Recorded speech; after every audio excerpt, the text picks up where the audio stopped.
प्रिय विद्यार्थियों, मेरा नाम है प्रहलाद कुमार और मैं नेहरू इंटर कॉलेज सेमरी सुकरौली कुशीनगर में सामाजिक विज्ञान का टीचर हूँ। बच्चों, कक्षा 10 में सामाजिक विज्ञान की 4 पुस्तकें हैं। उसमें से एक है लोकतांत्रिक राजनीति या डेमोक्रेटिक पॉलिटिक्स। इस पुस्तक का पहला पाठ है सत्ता की साझेदारी या पावर शेयरिंग। तो बच्चों, तैयार हो जाइए लोकतंत्र के एक खूबसूरत यात्रा पर चलने के लिए। और हाँ, इस यात्रा में कई खूबसूरत पड़ाव भी हैं। कहते हैं लोकतंत्र में समूची सत्ता सरकार के किसी एक अंग में निहित नहीं है। सरकार के तीनों अंगों व्यवस्थापिका, कार्यपालिका और न्यायपालिका में सत्ता की साझेदारी लोकतंत्र की आत्मा है। इस संक्षिप्त पृष्ठभूमि में हम इस पाठ को शुरू करते हैं। सत्ता की साझेदारी पाठ को समझने के लिए सबसे पहले सत्ता और साझेदारी का अर्थ हम समझ लेते हैं। सत्ता, जिसे अंग्रेजी में हम पावर कहते हैं, सत्ता या अंग्रेजी में जिसे हम पावर कहते हैं, और दूसरा शब्द है साझेदारी। ये जो पाठ है, इसमें जिन बिंदुओं की हमको चर्चा करनी है वह बिंदु हैं अर्थ और औचित्य। दूसरा बिंदु है बेल्जियम और श्रीलंका। तीसरा है श्रीलंका का बहुसंख्यकवाद। चौथा है 1956 का अधिनियम। अगला है बेल्जियम की समझदारी। अगला बिंदु है क्या सत्ता की साझेदारी जरूरी है, और यदि सत्ता की साझेदारी जरूरी है तो सत्ता की साझेदारी के विविध रूप क्या हैं। और पाठ के अंत में हम अभ्यास के प्रश्न देखेंगे। पाठ शुरू करते हैं बच्चों।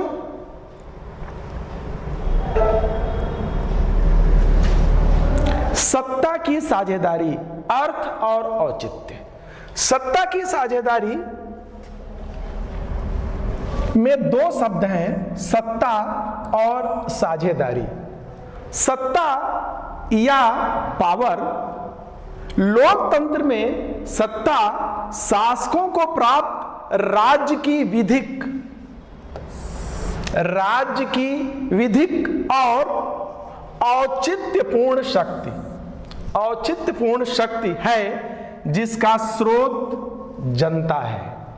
और साझेदारी का सीधा अर्थ भागीदारी से है।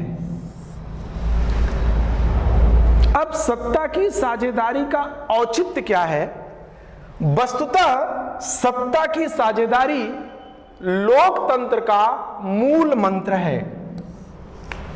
जब किसी शासन व्यवस्था में प्रत्येक सामाजिक समूह और समुदाय की भागीदारी सरकार में होती है तो इसे सत्ता की साझेदारी कहते हैं। चूंकि किसी भी लोकतांत्रिक सरकार में हर नागरिक का हिस्सा होता है और यह हिस्सा भागीदारी के द्वारा ही संभव हो पाता है। चूंकि राजनीतिक सत्ता का स्रोत जनता है, इसलिए लोकतंत्र में यह जरूरी है कि सभी नागरिकों की आवाज सुनी जाए और उसे भागीदार बनाया जाए। बच्चों, ये जो शब्द है, सभी नागरिकों की आवाज सुनी जाए और उसे भागीदार बनाया जाए, यह इसका मूल मंत्र है सत्ता की साझेदारी का।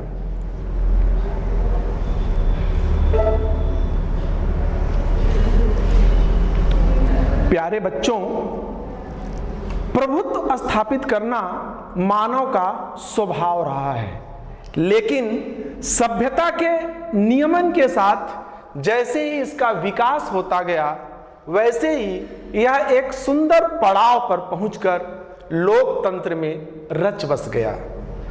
सत्ता की साझेदारी के मिथक को समझने के लिए हम दो देशों की कहानी सुनेंगे, और ये दो देश हैं बेल्जियम और श्रीलंका। बेल्जियम यूरोप का एक छोटा सा देश है, हमारे हरियाणा से भी छोटा। बेल्जियम की सीमा फ्रांस, नीदरलैंड, जर्मनी और लक्समबर्ग से लगी हुई है, और बेल्जियम की आबादी है बच्चों 1 करोड़ लगभग। बेल्जियम की राजधानी है ब्रुसेल्स, और बेल्जियम की जो समस्या है वह भाषा की है। यहाँ की जातीय बुनावट बहुत जटिल है। बेल्जियम में डच भाषी 59%, फ्रेंच भाषी 40%, दोनों मिला दें तो 99 हुआ, शेष 1% जर्मन है। लेकिन ब्रुसेल्स जो बेल्जियम की राजधानी है, वहां स्थिति इसके ठीक उलट है। वहां ब्रुसेल्स में फ्रेंच भाषी 80% हैं और डच भाषी सिर्फ 20%। हालांकि बेल्जियम में डच भाषी बहुसंख्यक हैं और फ्रेंच भाषी अल्पसंख्यक, लेकिन फ्रेंच ताकतवर और समृद्ध हैं, जबकि डच हैं तो बहुसंख्यक लेकिन कमजोर और लाचार हैं। 1950 और 60 के दशक में फ्रेंच और डच के बीच तनाव शुरू हो गया, और इसका असर सबसे अधिक बेल्जियम की राजधानी ब्रुसेल्स में पड़ा। बेल्जियम की जो भाषाई बुनावट है उसको हम डोनट चार्ट के माध्यम से और अच्छे से समझ सकते हैं। यह डोनट चार्ट सामने, बेल्जियम जैसा मैंने पहले बताया कि बेल्जियम में डच भाषी बहुसंख्यक हैं और इनकी आबादी है 59% या 59%। फ्रेंच 40% हैं और शेष 1% जर्मन है। लेकिन बेल्जियम की राजधानी ब्रुसेल्स में स्थिति बेल्जियम से ठीक उल्टा है। अर्थात बच्चों, बेल्जियम में डच भाषी 59% हैं और फ्रेंच भाषी सिर्फ 40%। लेकिन बेल्जियम की राजधानी ब्रुसेल्स में स्थिति इसके ठीक उलट है। यहां डच भाषी सिर्फ 20% हैं, और यहां आप देखेंगे कि पूरे बेल्जियम में डच भाषी 59% हैं, पूरे बेल्जियम में। लेकिन राजधानी ब्रुसेल्स में इनका थोड़ा सा हिस्सा है।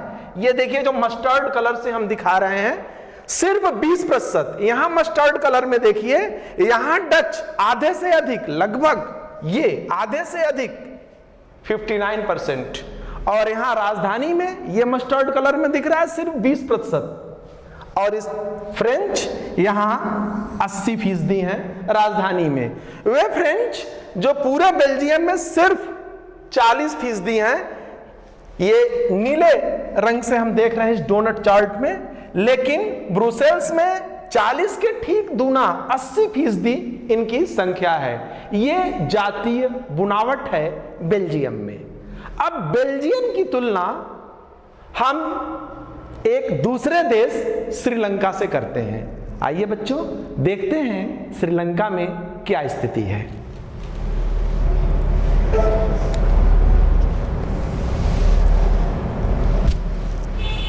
श्रीलंका भारत का बिल्कुल करीबी और श्रीलंका दक्षिण एशिया का एक छोटा सा देश है। श्रीलंका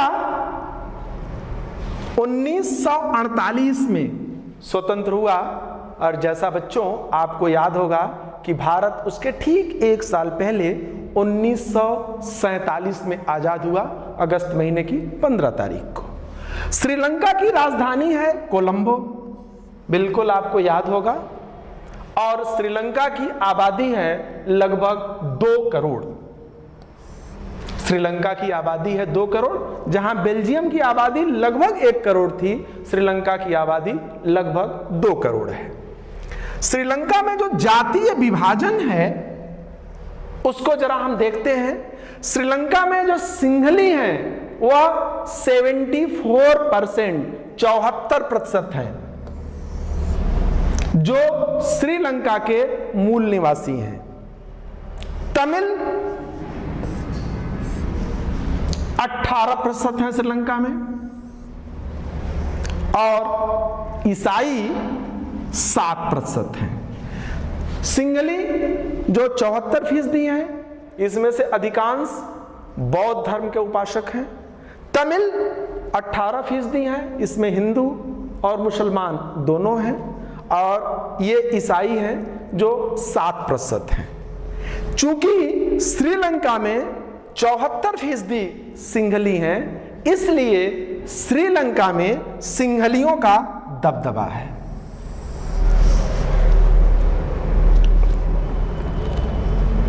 अब ये जो श्रीलंका में जातीय बुनावट है, इस बुनावट को हम इस डोनट चार्ट के माध्यम से और बेहतर तरीके से आपके सामने रख सकते हैं। बच्चों ध्यान से आप देखें, श्रीलंका की जो जातीय संरचना है उसमें सिंहली, जैसा मैंने पहले बताया, 74%,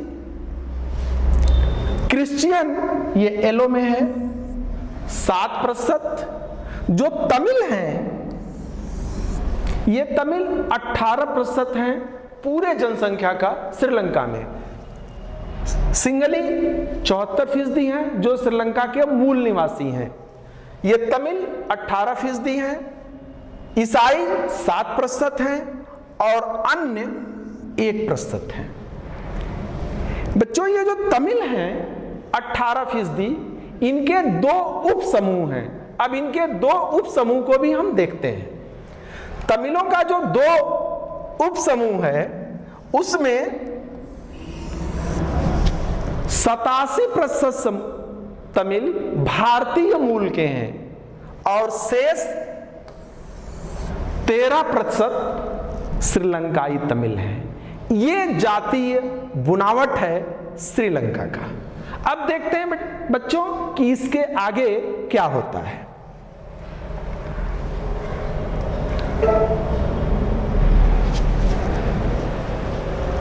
जैसा मैंने बताया कि श्रीलंका में सिंहलियों का दबदबा है।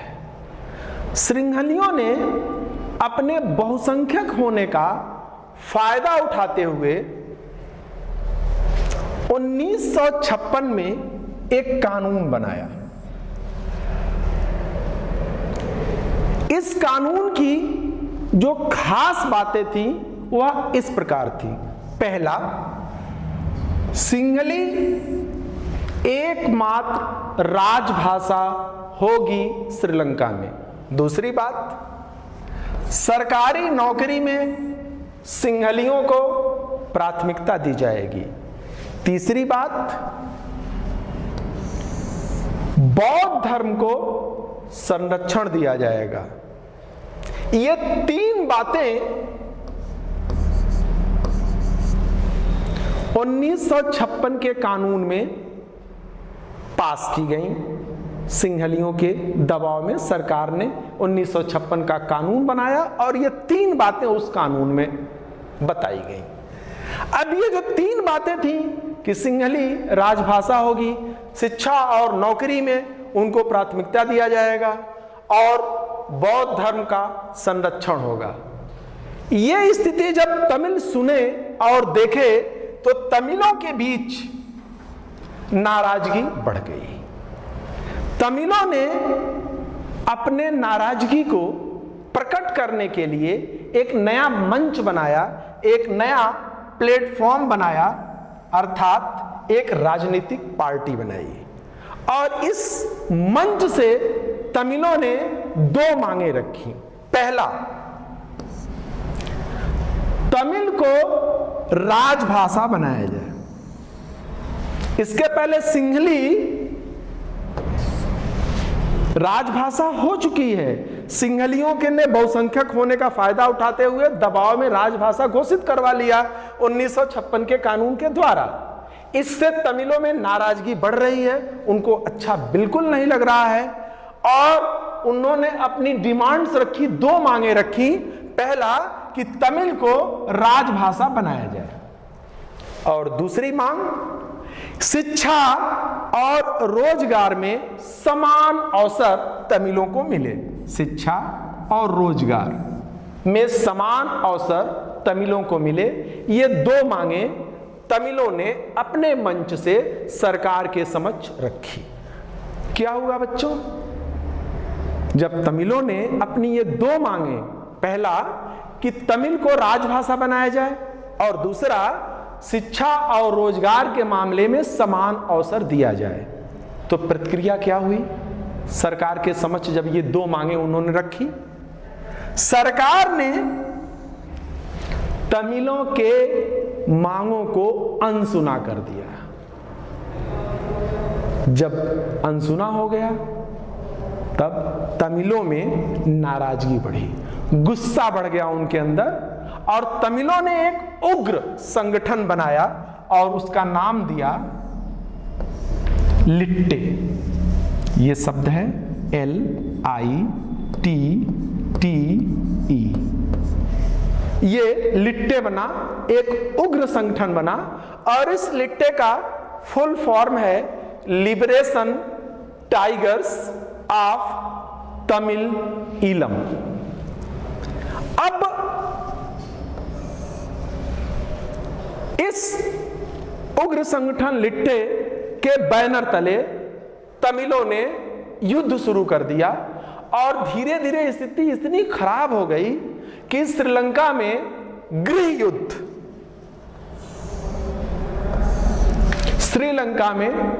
युद्ध शुरू हो गया। अब इसके बाद देखते हैं बेटा क्या होता है इसके आगे।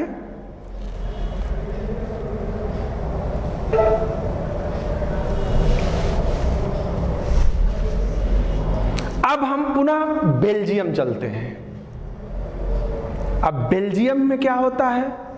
बेल्जियम ने समझदारी दिखाई और बेल्जियम की जो सांस्कृतिक विविधता थी और क्षेत्रीय अंतर जो था उसको बेल्जियम ने स्वीकार कर लिया। क्षेत्रीय भिन्नता और सांस्कृतिक विविधता को स्वीकार कर लिया गया बेल्जियम में।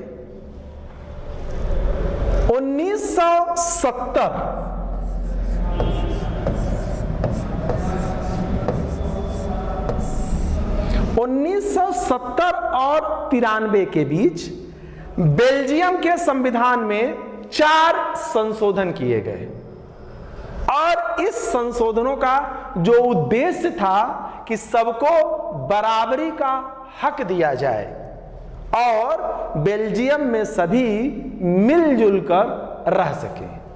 अब ये जो 4 खास बातें थीं 1970 से 93 के बीच संविधान में जो संशोधन किया गया उसकी जो 4 बातें थीं, पहली बात थी कि संविधान ने डच और फ्रेंच भाषी को केंद्र सरकार में बराबर भागीदारी दी, बराबर भागीदारी। दूसरी बात, केंद्र सरकार ने कई शक्तियां राज्यों को दे दी और साफ कर दिया कि राज्य सरकारें केंद्र सरकार की मातहत नहीं हैं, केंद्र सरकार की मातहत नहीं है। तीसरी बात, राजधानी ब्रुसेल्स में अलग सरकार बनी जिसमें दोनों समुदायों, कौन कौन दोनों समुदाय थे? डच और फ्रेंच दोनों समुदायों को बराबर भागीदारी दी गई। और चौथी बात, सामुदायिक सरकार जिसे हम कहते हैं कम्युनिटी गवर्नमेंट का गठन किया गया बेल्जियम में। वैसे देखने से ये मॉडल, जिसे बाद में बेल्जियम का मॉडल कहा गया, देखने से थोड़ा कठिन और थोड़ा जटिल जरूर लगता है, लेकिन बच्चों बेल्जियम ने इन संशोधनों के द्वारा बड़ी सफाई से देश की एकता और अखंडता को डूबने से बचा लिया।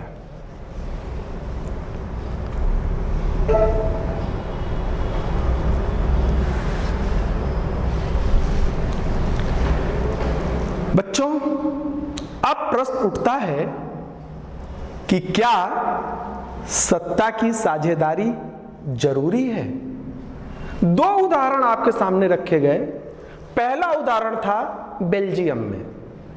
बेल्जियम ने सत्ता को बांटा, सत्ता में लोगों को भागीदार बनाया और उसका परिणाम आपने देखा कि वहां की एकता बनी रही। श्रीलंका ऐसा नहीं कर पाया, फलतः श्रीलंका को भयंकर गृह युद्ध का सामना करना पड़ा। तो यह स्वाभाविक प्रश्न है कि क्या सत्ता की साझेदारी जरूरी है?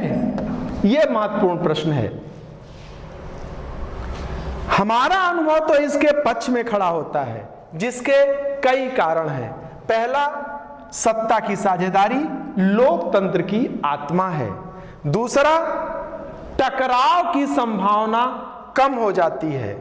और तीसरा है, सत्ता का बंटवारा लोकतांत्रिक है, अर्थात ये लोकतंत्र की जो भावना है उसके अनुरूप है पावर शेयरिंग। और अंतिम बात कि सरकार के अधिनायक होने की संभावना, कि सरकार कोई डिक्टेटर हो जाए, इसकी संभावना लगभग समाप्त हो जाती है अगर सत्ता के कई केंद्र बन जाते हैं।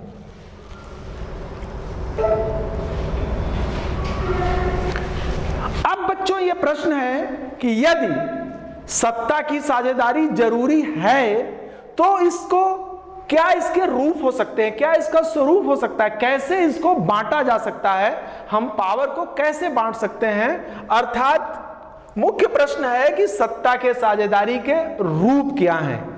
पहले ऐसा माना गया कि सत्ता को बांटा नहीं जा सकता और यह सोचा गया कि यदि सत्ता के कई केंद्र हो जाएंगे तो निर्णय लेना और उसे लागू करना कठिन हो जाएगा।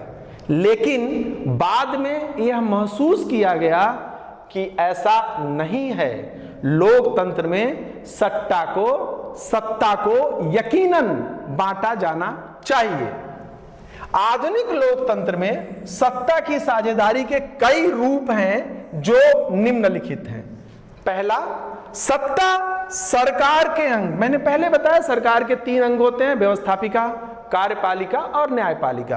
तो सत्ता सरकार के ये जो 3 अंग हैं इसके बीच बांटा जा सकता है। इसे सत्ता का क्षैतिज बंटवारा कहते हैं। इसमें दुरुपयोग की कोई गुंजाइश नहीं रहती है।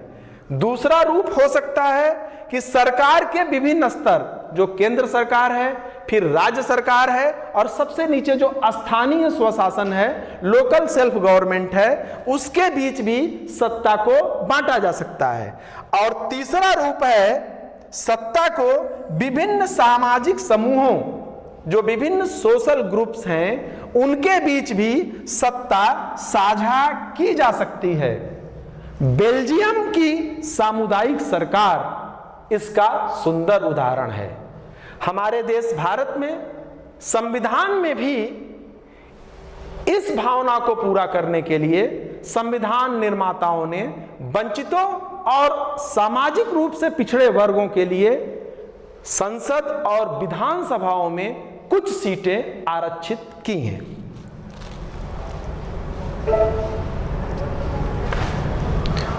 पूरा पाठ हम लोगों ने पढ़ा। अभ्यास के प्रश्न में हम देखते हैं कि हमने क्या सीखा, पाठ को हम कितना आत्मसात कर पाए, कितना समझ पाए, ये हम समझते हैं। अभ्यास के प्रश्न, निम्नलिखित कथनों पर विचार कीजिए। ये 6 स्टेटमेंट सामने स्क्रीन पे आपके दिख रहा है। पहला स्टेटमेंट है, दूसरा, तीसरा, चौथा, पांचवा और छठा, सारे जो कथन हैं या तो वह सत्य हैं या असत्य हैं, अर्थात हाँ है या ना है। हम स्टेटमेंट पढ़ रहे हैं और जो पूरी कक्षा आपके सामने खड़ी की गई है उसके आधार पे इसका उत्तर सोचिए और अपनी उत्तर पुस्तिका में लिखिए। सत्ता की साझेदारी देश की एकता को कमजोर करती है, हाँ या ना। दूसरा स्टेटमेंट है, दूसरा कथन है, सत्ता की साझेदारी विभिन्न समुदायों के बीच टकराव बढ़ा देती है, हाँ या नहीं।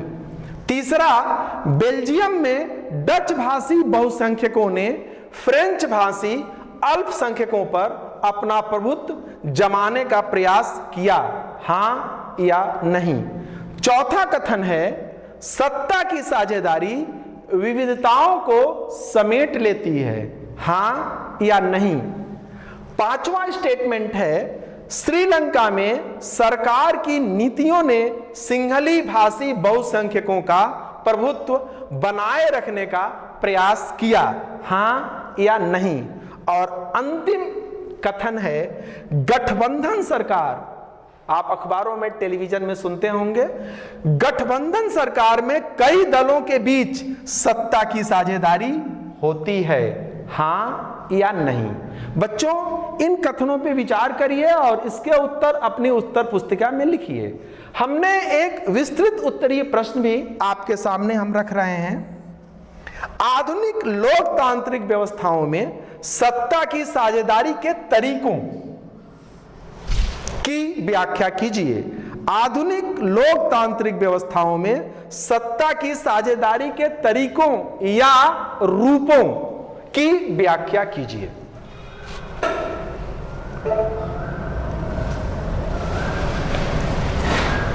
बच्चों, आशा है आज की कक्षा आपको प्रिय लगी होगी और पाठ समझ में आया होगा।